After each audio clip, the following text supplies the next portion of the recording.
Well, I have no parents. My mom was not a nice person. I am the English champion, right? And I don't have an English passport. Yeah, but how did you survive? Well, that's how I got stabbed 25 times. That's how I got shot with a gun. My best friend shot me.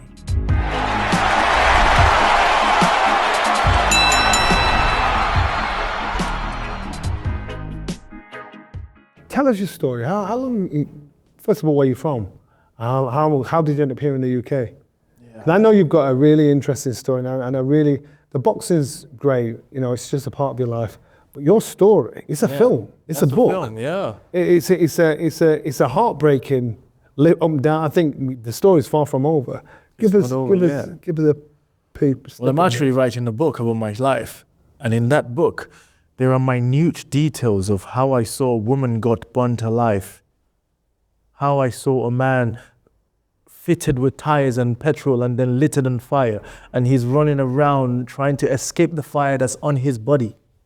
How can you do that? Oh. I'm telling you, I've seen some gruesome, ruthless. Where? What age? In Nigeria, at the age of 10 years old, 11 years old, 12 years old, until I came here to the age of 14. And why did you end up in England at the age of 14?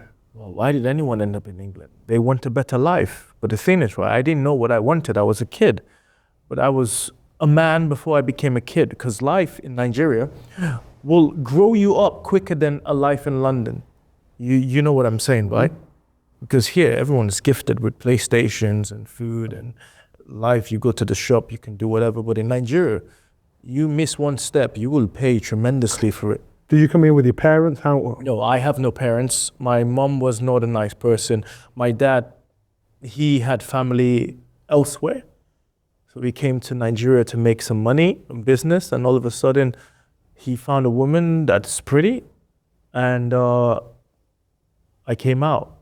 And after I came out, I never saw him. I saw him once, twice, and I don't even know his face. Wow. The shape, the appearance, the details, I don't have it. Not even, you know when you see a picture and you see a blur, I don't even have a blur. That's it. So who did you make the journey from Nigeria? My uncle. I think that was my dad's cousin or my dad's brother. I saw him once with my dad, and he was instructed by my dad to take me away from my mom, because my mom was brutality orientated. Just you? Me, my brother, my sister. And where are your brothers and sisters? My brother is in Ireland, my sister is in America. So you all escaped at the same time? No, I escaped first. And after that, I didn't know what happened to them, how they got here, what they did, or what happened. Did you have somebody here when you came to the UK? Did you? No, I came here because the man that took me away from school, I was in school, right? And the man came to the school and said, Bilal, your dad wants you to come. And I said, my dad, nice one, let's go. So I went, and he kept me in the house and said, you're going to be traveling to see your dad. And I said, okay, let's go. You're going to London. And in Nigeria or in any third world country, when you say you are going to London or the USA, it's everything to them. It means 24 hours electricity. Okay, imagine living in a place, right? And you have no electricity for 3 days. You cannot cook. You don't have you have to cook with fire and stoves. Mm-hmm. And do you know what they call lantern? Mm-hmm. Lantern is the thing that you hold in your hand, and you put kerosene. You know what kerosene? They call it paraffin over here. Mm-hmm. Paraffin. You put kerosene, and it has a little glass with metal. That's our best friend. We use that to go to the toilet. Mm-hmm. And do you know, it's strange that I had that life, and now I'm here. It doesn't equate in my head, because I was there, and now I'm here, and it's like it was a dream, and now I'm happy that I'm here, because I don't want to be there. So you got here at the age of 14? Yes, I did, but I got trafficked here. My uncle brought me here and said, you're going to see your dad. So I came here, but I had this analysis and this belief that I came on someone else's passport. Because if I had my passport, my name will already be in the government. So you got here? I got You here. didn't see your dad? No, I was kept in a house and said, wait here, your dad is coming. My uncle went away and I was kept with a lady. For how long? 3 months. And then what? Then at what point did you realize your dad wasn't coming? After 3 months, because the lady was telling me to do things I didn't want to do. And I didn't like it. And I did not like Can I ask you what? it's just It's an open conversation. I know, but there's certain things you keep bottled up. Yeah. You know when you shake a Coca-Cola bottle, right? And you open it and it explodes. Yeah, I want to keep that locked.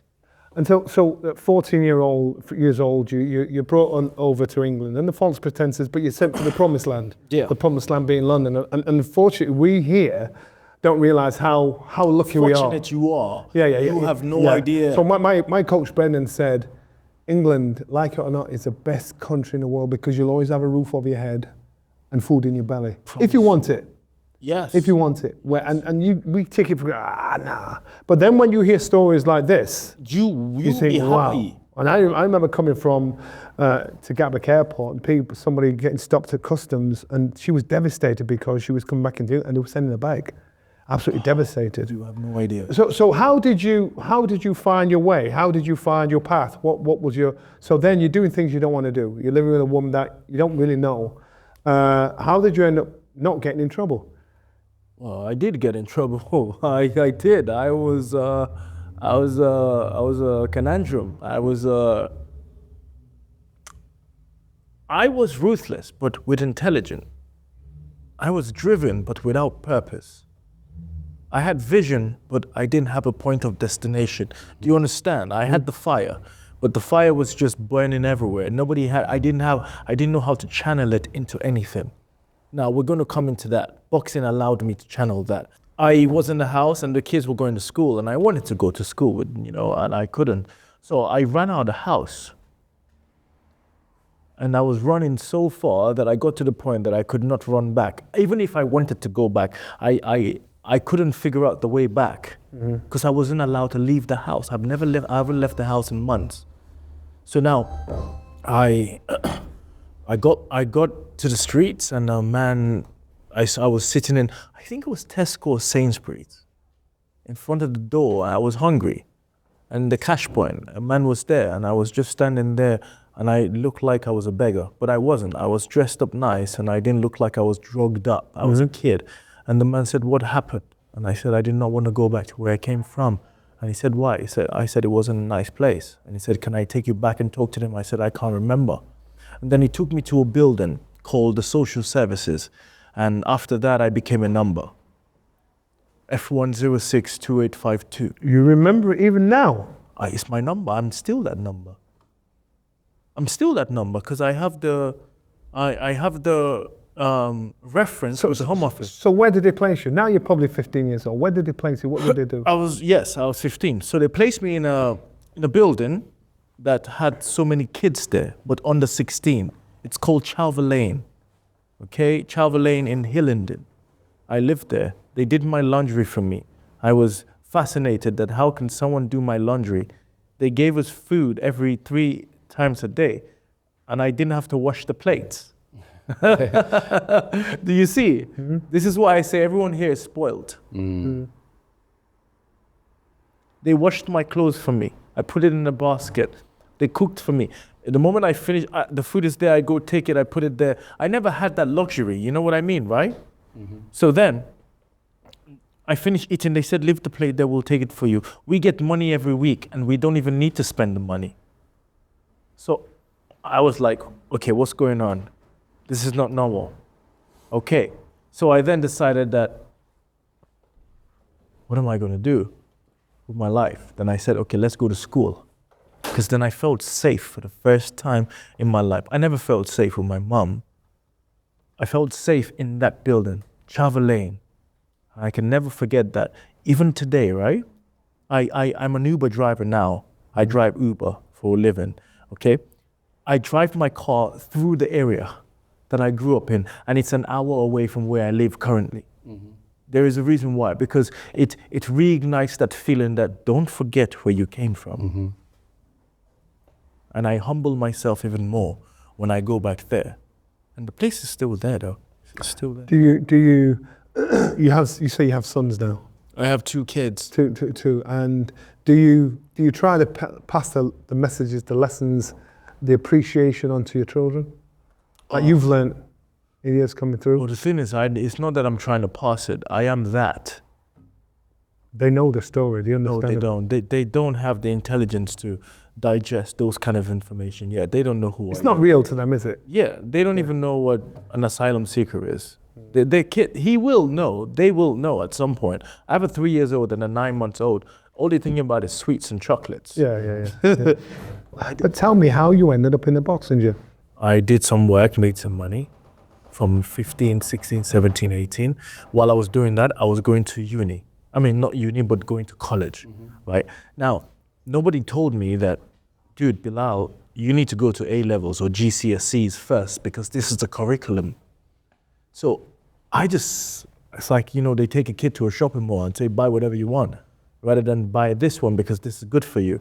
I needed guidance. I never had that. Now I can assure you there are a lot of kids that are out here in this world that all they have to be told is what needs to be done. And if they tell them, if you do this, this will happen to you and this will be your future. If you don't do this, this will happen to you and that will be your future. You choose. If somebody had told me that, I promise you I would be a doctor or a lawyer or a football player. Boxing is ruthless. It's a killer sport. Why would you want to get punched for money? What age did you start? 17 years old. 17? Yeah, I was old. Yeah. I was already finished by then. People retire at 25, 26. I beat Ted Cheeseman, and Ted Cheeseman retired at probably 27. How long was your amateur career? Till 2022. Okay. Do you see? And were you a successful amateur? Oh, well, I won the ABA. I boxed for England. I'm a multi-gold medalist. I'm an ABA champion. So you represented England? I was England captain. I didn't represent England. I carried a flag. I want you to tell us what you were telling us off camera about being the captain of that. Wow. And fighting against Nigeria. Oh, yes. So I was walking into a gym after the hours of school and we had a sports day. And then a man was carrying a bag. And in this bag, it was a see-through bag. And you can see what was in the bag. It was boxing gloves. So I left my whole team and I ran and my teacher was like, what are you doing? Or what are you, sit there. I didn't listen to him. I was a rebellious kid, but a good rebellious kid. I wasn't rebellious like evil. I was rebellious in a way where cheeky. Eager. Yeah, eager to figure out what was going on. I want to know more out of life. I want to figure out how things work. So I ran to this guy and I said, yeah, I want to box. He said, have you boxed before? I said, no, but I can fight. I haven't never fought. I've fought before, but I knew there's something burning inside of me. When you have power, you can feel it. But I could feel power inside of me. I feel it now. You trust me, it's there. I can feel it's burning. I'm trying to keep it from exploding. So I went to this guy and I said, I want to box. He said, yeah. Have you boxed before? I said, no. And he said, come here Monday, Wednesday, Friday. The first day I went there, he put me in the ring to spar. And he said, fight. You should see what I did. Within 2 months, I became the number 2 in the whole country. Within 2 months. 2 months? Within 2 months. In the university boxing, the Boosters, British University Boxing Award. Within 2 months. I became faster and stronger, quicker than anybody that's been boxing in that gym. Within 2 months. Do you know what I had that nobody had? When they hit the bag like the bag, they hit the bag just to hit the bag. I hit the bag because I wanted to hurt something. You know what I mean, right? You're a boxer, you know. Pent of aggression, yeah. Yeah, I hit the bag because there is something that I need to relinquish. And that right there paved the way for me to realize that I have a problem. Did you feel like you found a way to really channel everything that had happened to you in your life and take it out on the bag at that point? Or that was a way that you found a release for the energy and the anger that had been built up inside? Not anger, pain. Hurt. When you have a wound and you have that injury, but that injury doesn't heal, it's still there. You know, when you have, because this is from Junaid fight, right? But this is healing. Now imagine this doesn't heal, but it's still there. I had that. When I found that punching bag, right, I started healing. It must be, unfortunately, it's a good advantage to have in our sport. But the life you've had growing up, when you're in the dressing room before a fight, and you think about this could happen, that could happen, you think there's nothing worse than the position I've been in to get to this point in my life. What I've seen the death of people. Women get burnt. Yeah, you've seen all these things. So when you're fighting, you're really fighting for your survival. That's what you're bringing out when you're in the ring fighting. Now you see what I feel. Okay. You see what I feel. I'm not fighting for boxing. Boxing is just, it's just an artillery. So explain this to me. You said to me, when you were going through this journey of being a fighter, representing your country, fighting against Nigeria, every week you still had to sign on for the authorities to know who you were, where you were, and if you were still around. Yeah.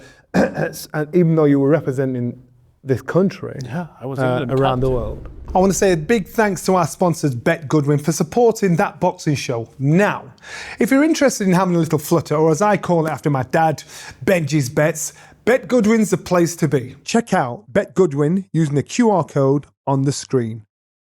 Even if I wanted to leave, I cannot leave. So why do I have to sign and spend that money and come there and pay transportation? I even had to get on the bus, right? What did you do for a living? I'm trying to understand. So at that point, you're not an English citizen or an English subject. I could not work. You're a visitor, so you couldn't work. So how did you survive?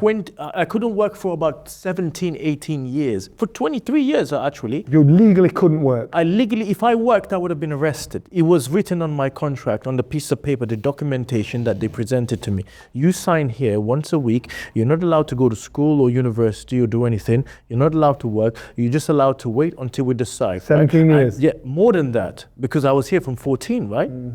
So after I was 18, it relapsed. They had to do it. I had to wait for renewal. I applied for renewal. It took about 20 years for that. Yeah, but how did you survive? Well, that's how I got stabbed 25 times. That's how I got shot with a gun. My best friend shot me.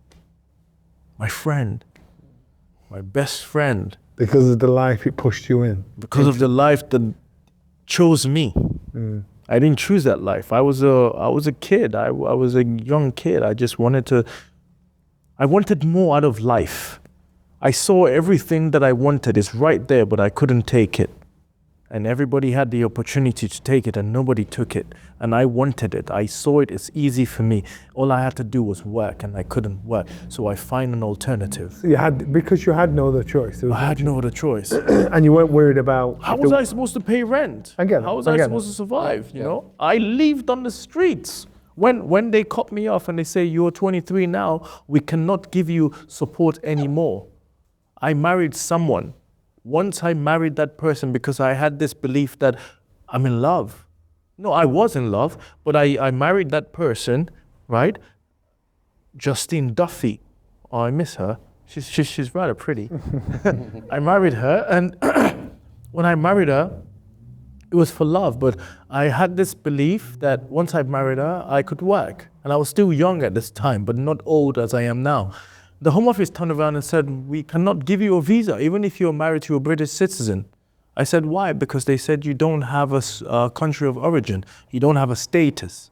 You're in limbo. You're in purgatory. So we cannot give it to you because you don't have a country. So then what happened after that? They messaged me and said, the resources that you were allowed to get before you got married has now been terminated because now you're married. She can take care of you. Oh. Even you said, oh. You imagine what I said when I had that. You don't want to hear it. I didn't say, oh, I whipped. I'm telling you, it's unfathomable. You cannot comprehend what I've been through. You have it golden. And I'm here walking around like it's all okay. Trust me. So all that was happening, you were doing whatever you needed to do to survive. Amateur boxing at that time? Amateur boxing, I became the champion. I was the king. So you became the king of the Amateur world. amateur I world. was the best in the country. Then decided to go pro in 2022. Well, I wanted to go pro in 2012 when Anthony Joshua turned pro, when Josh Kelly turned pro, when all the big Dion Juma, what they call all the people. I was from that era. That was my beginning. I would have been a billionaire. Billionaire, yes, because I'm intelligent with money. I wouldn't have spent money. I would have invested it.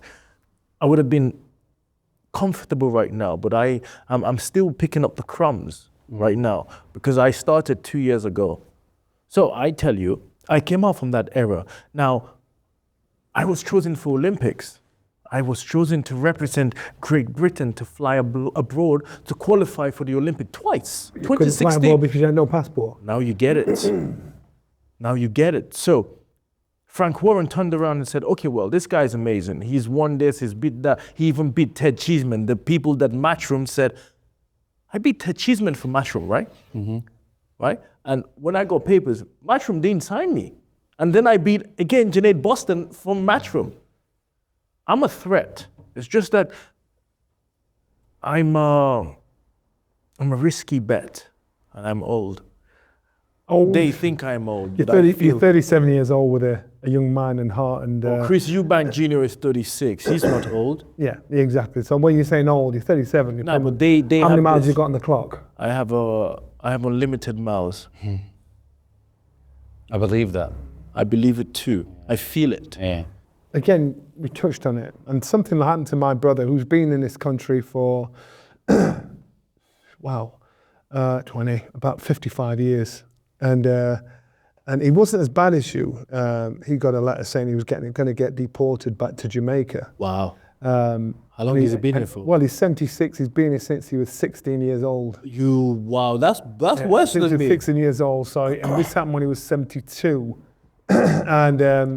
and what happened was he didn't take it seriously. Like, what are you talking about? So my brother is albino. Yeah. And especially in Sheffield, if you've got an albino guy that's got bad eyesight, Yeah. they've never seen anything like this before. They've never seen He it, came right? over to the UK when he was about 15, 16 years old, and to join the rest of us here, my mother's children. And they wanted to class him as disabled because his eyesight was really Was bad. bad, really bad. yeah. But he's, no, I'm not disabled. I'm all right. You know, they offered him a job to put matches in a box in a factory in Sheffield. He said, no, I'm not I doing can that. do better than So that. he took himself off the system. He worked on market stalls. He did everything because he said, I'm not disabled. They wouldn't accept him to work anywhere. Yeah. And, Put him in a box, right? Yeah, but then, out of the blue, turned 70 plus, he got a letter to say he was being deported out of the country. He's like, where are you going to send me? You know, he's got like a half Jamaican, half Cockney accent, blonde He's hair. probably not Jamaican. Blonde no. hair, blue eyes, he's the same complexion of Andy. So he's like, where am I going to go? And so he's not panicking. I'm saying, look, you need to deal with this seriously. I remember going on Twitter, it's X now, and just telling the story. This is wrong. This guy's never claimed not to stay. He's been here most of his life. That's right. What is going on here? Now, I was fortunate, or not fortunate, I was fortunate because somebody from the Home Office saw this and thought, we've got to shut this down because what's happening is wrong. He wasn't put in a detention centre, and all of a sudden this thing got sorted out pretty quick. Pretty to quick, say, hold right? on. Discreetly as Yeah, well. discreetly. Whereas you got put into a detention centre, not once, but twice. For the same reason. After being released at the Nigerian embassy said I'm not a Nigerian, they released me because they couldn't deport me. But then they arrested me again for deportation with Nigeria. You know, the thing is, right? So stop. Rewind. Rewind. So you got arrested. Yeah. So you're going about your business. You're signing to say I'm here every week. You Yeah, sign to say I'm sign here. it. You've done nothing wrong. Yeah. You know, I don't commit crime. I haven't done anything. That was in the past. And I didn't kill anyone. I didn't rob a bank. I didn't stab anyone. I didn't rape anyone or whatever. All I did was write my name on a bus. All I did was got on the bus because I couldn't have money to go and sign in the detention in the Home Office. I got on the bus without paying. And those trivial offenses, rode a car without a license, those little things was not something that deemed the public a threat. But you know what the Home Office did? They classified me as a nexus case. nexus case, right? You Google What it. is that? What's the next? Nexus case is a case that this boy is a threat to the society. This person, yeah, cannot be allowed. He has the capacity to influence the mass. Come on, man. So you're I'm telling me being from serious. jumping on the bus and writing your name on the side Google of the it. What is a nexus case? But and they're saying you're that because They said they classified me as a nexus case because I represented myself every time in court. I never got a lawyer. I represented and I won because I used the facts of reasonability. And they said, okay, well, if this guy can do that, then there is something wrong with this guy. I represent, even in the Home Office, while I was in the detention center, I represented myself. The judge was laughing at the Home Office because my facts were so vivid and so captivated that why is this Home Office behaving like this? This boy doesn't even need to be here. They released me right that day, that the judge released me right that day. She was laughing. When I made my, I had pointers and I said, this is my case, this is my layout, and this is it. And the Home Office could not respond, even when they locked me up for deportation. I fired my lawyer. Did it yourself? I fired my lawyer and did it myself because my lawyer was incompetent. So all the time you're still getting on with your boxing career. You've had 11 fights, won 10, drawn 1. Now the dream at 37 years old, the dream continues. The picking dream up is belts along fading the away. No, it's not fading Because away. I'm You're young 37. When did you decide to retire? 38. Okay, I have one more year. No. But the thing is, I saw maturity with you, and you're smart enough and sharp enough to actually take advantage of people underestimating you. So you beat a good kid in Jen and Boston. You beat a good kid. He's a good kid. So now it's a chance of making some money to actually provide for your family. That's right. And move forward. And just to build a legacy, man. I just want to just slide into the shadows and build myself and have my branch. My kids have his own kids. They have their own kids, and my legacy lives forever. Who's your target? Who's your target in the boxing world now? Where do you want to go? Who do you want to hunt Ben, for? Chris Eubank, those two. I promise you. Let me tell you, right? Those two, I will finish them. You know what Conor Ben does? Conor Ben is only brutal. He has immense power. I have power too. Okay, I have brain. Conor Ben, after 6 rounds of the last fight with Chris Eubank, what happens? He deteriorated. He just started swinging. What happened to boxing?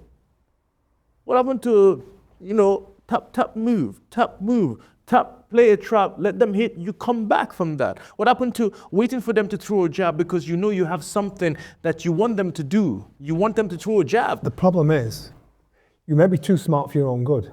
Because we were talking on the way here, and I was telling you a couple of stories about as a sparring partner. And take advantage of this thing. I shouldn't have done that. Yeah. I shouldn't have done that. But now you said it, people think, who's this guy? Thinks he can fight Conor Ben, Chris Eubank. Come on, have a laugh. But you've been in a sparring partner for Adam Azim. Yes, and maybe there's all. And so Brendan, smart, he said, sparring is sparring. So when you go to spar with anybody, this is my tip to you and to any fighters out there, when you're sparring with somebody, never give them the all.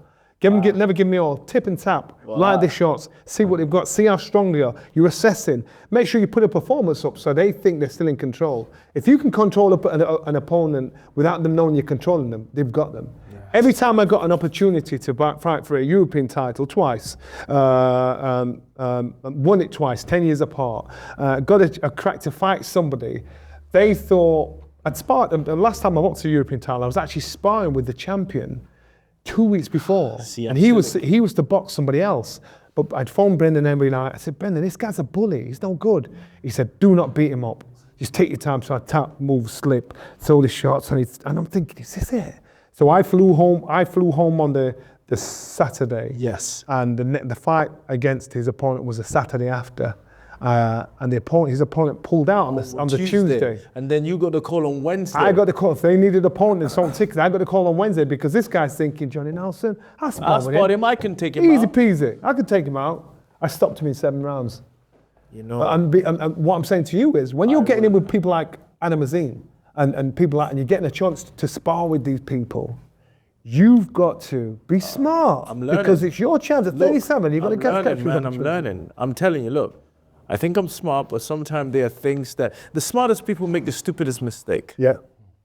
And that's what just happened right I know you tried to ruffle Dalton Smith's feathers, so you never know. Who's Dawson's? Oh, that guy. That guy. He's a Dalton cheeky Smith? guy. He was in the changing room. And he was there assessing to see if everything was, appropriate in terms of the rapping. And I asked him, you're a fighter? He said, yeah, I'm a fighter. I said, what weight?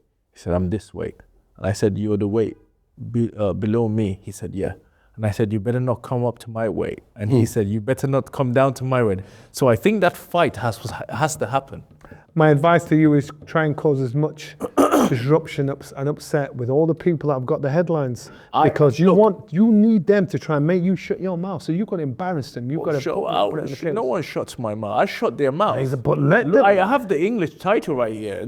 I'm a target. They need to come and shut my mouth. Yeah. I'm sitting back waiting for them to decide. There is a fight that's going to happen. Ishmael Davis and what's the other guy?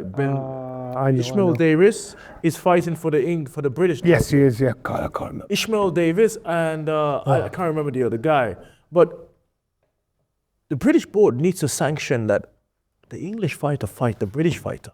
Now that's a super fight. Keep making noise. Don't wait too long. Make sure you defend and make sure you make your tell everybody you're available. Well, make sure you're up front and present. Stay in the gym.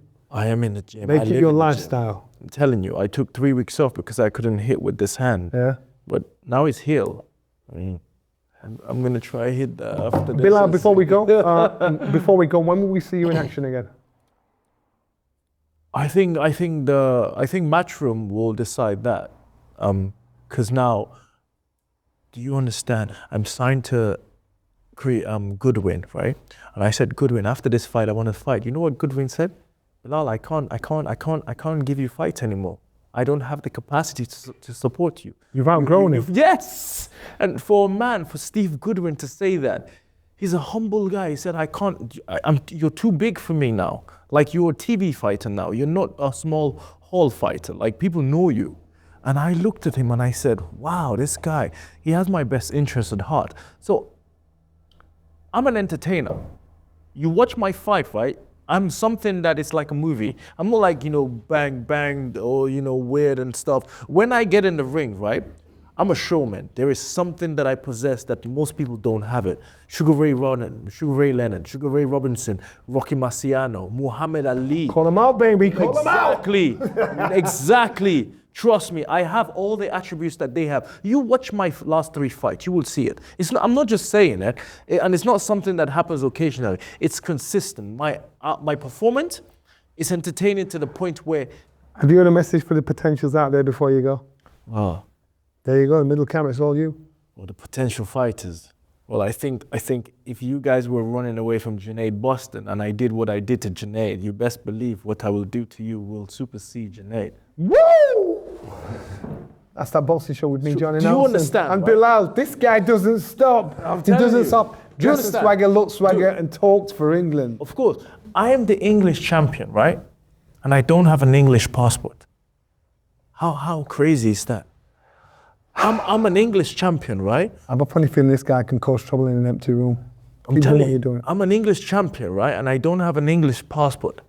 And I fight for England. I was England captain.